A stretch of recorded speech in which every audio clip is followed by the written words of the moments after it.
हमरा छोड़ के अकेले तू तो दूर चल गेले रही है ससुरा में खुश है गे जान नई चेहरा देखले हमरा नजर हो न अइले तू तो भगेले बदरी के जान है गे जान है गे जान हमरा छोड़ के अकेले तू तो दूर चल गेले रही है ससुरा में खुश है गे जान नई चेहरा देखले हमरा नजर हो न अइले तू तो भगेले बदरी के जान हे गे जान हे गे जान।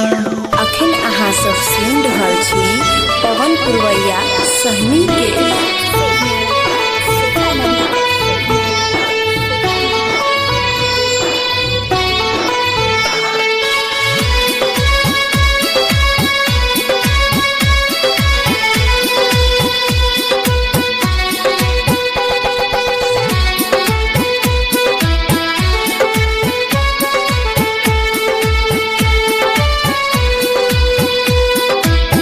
याद जखन आबैया तोहर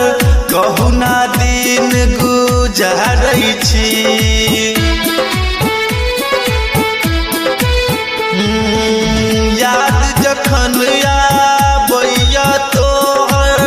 कहू ना दिन गुजारै छी झर झर आंसू बहै हर पल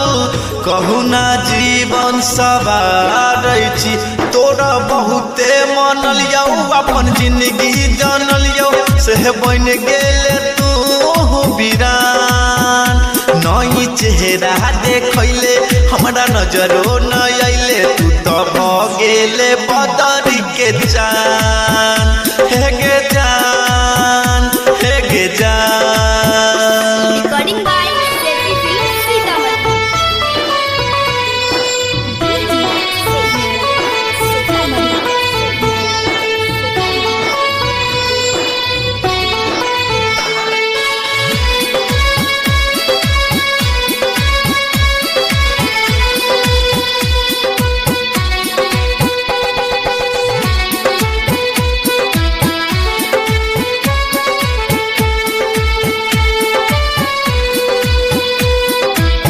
हर पल तू खुश हाल रही है पा के प्यार तू सैया के हाँ हर पल तू खुश